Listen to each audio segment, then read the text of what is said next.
Pemirsa, selalu ada hikmah. Masya Allah, baik lagi. Tadi kita udah bahas karyanya Kang Surya.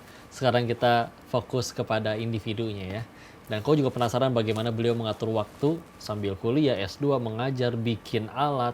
Nah ini keren banget ya. Aslinya katanya dari Bali. Ya, betul. Alhamdulillah. Alhamdulillah. Sampai usia berapa di Bali? Dari lahir sampai usia berapa?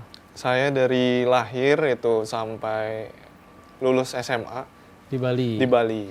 SD saya sekolah Islam, kemudian SMP itu sekolah swasta tapi yang bukan Islam, kemudian lanjut ke SMA juga sama gitu. Dan akhirnya lulus ngerantau ke Bandung kuliah. Betul.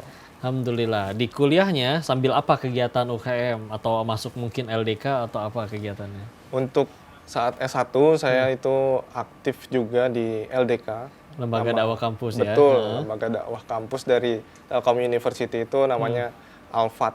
Alfat ya. Begitu. Dan berarti sering nongkrongnya munculnya di masjid MSU. Di Telview ada namanya MSU teman-teman. Namanya Masjid Syamsul Ulum. Alhamdulillah. Kenapa milihnya di dakwah? Karena saya kan masuk kuliah itu pergaulannya takutnya tersesat gitu.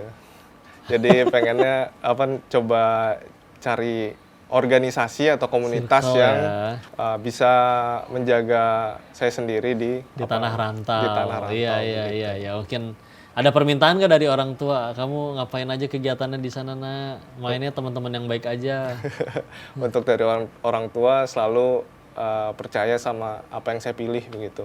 Jadi untuk saya bergabung dengan Alfat itu juga atas keinginan saya sendiri, pengen nih punya teman-teman yang bisa ngajak bareng dan lebih taat lagi kepada Allah. Kegiatannya ngapain aja berarti kalau di LDK? Ngadain kajian gitu, ikut jadi panitianya? Betul, ada ngadain kajian, kemudian saya kebetulan waktu itu sebagai divisi desain, divisi pubdoc lah begitu. Itu dikasih dokumentasi. betul, saya membuat video-video kompilasi dari kajian, kemudian Oh bisa ya ngedit-ngedit itu juga? begitu.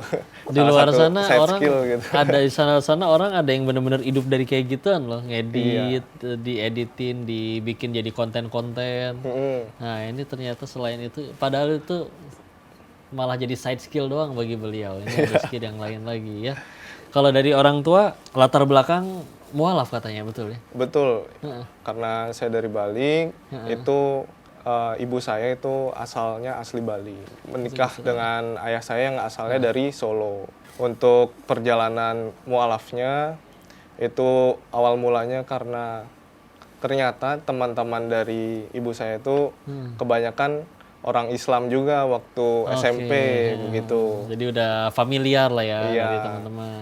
Kan waktu di zaman itu mungkin Islam itu masih sedikit gitu ya di sana Pulau Bali terutama. gitu. Dan ibu saya itu melihat teman-temannya ketika ketemu atau main ke rumahnya gitu, rumah temannya pas lagi sholat. Jadi ngerasanya oh begini ya sholat itu begini ya. gitu. Jadi dakwah ya tanpa Muncul hidayahnya dari situ. Alhamdulillah. Kata beliau. 4 bersaudara katanya. 4 betul ya? bersaudara. Anak ke? Kedua saya. 1, 2, 3 cowok. Terakhir cewek. 4 perempuan. Gimana bagi jadwalnya? Kelas kapan? Karena sambil S2 kan. Ngajar kapan? Di lab berapa lama? Gimana tuh jadwalnya? Untuk saya saat ini full time di lab gitu. Nah, sampai tinggal di lab jangan-jangan? Enggak. Terus? Saya pagi-pagi datang ke lab, kemudian kadang ada diskusi dengan teman-teman. Apa saja yang harus diselesaikan gitu. Kemudian untuk hal-hal lainnya itu seperti kita belajar bersama, kemudian ada mengajar juga di salah satu mata kuliah yang ada di S1. Ngajar apa? Radar tadi ya? Iya, kelas radar gitu, radar dan navigasi. Selain itu juga kita ada jalan-jalan bareng juga supaya nggak stres-stres banget lah. Ya. Alhamdulillah. Ya. Alhamdulillah. Dan sekarang aktif di dakwah, tadi juga ada kelas. Ngajar itu seminggu berapa kali? seminggu 1 kali gitu. Satu kelas aja, ya. Tapi dan di bidangnya lagi ya, itu radar, ngajar S1. Ini pernah sambil kayak ini nggak, ada beberapa teman-teman mahasiswa kan ada yang kuliah sambil kerja yang sampingan, entah ngajar atau sambil bisnis gitu, jualan. Ngalamin gitu juga?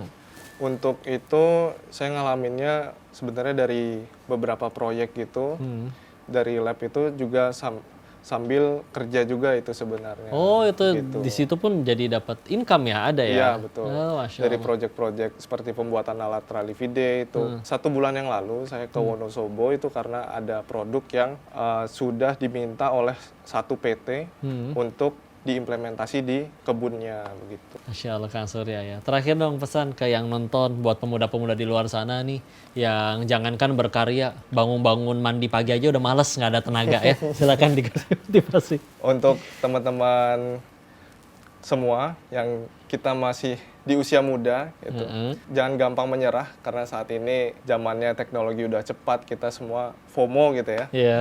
Fear of missing out itu bahaya karena kita nggak bisa mendalami suatu ilmu karena FOMO itu.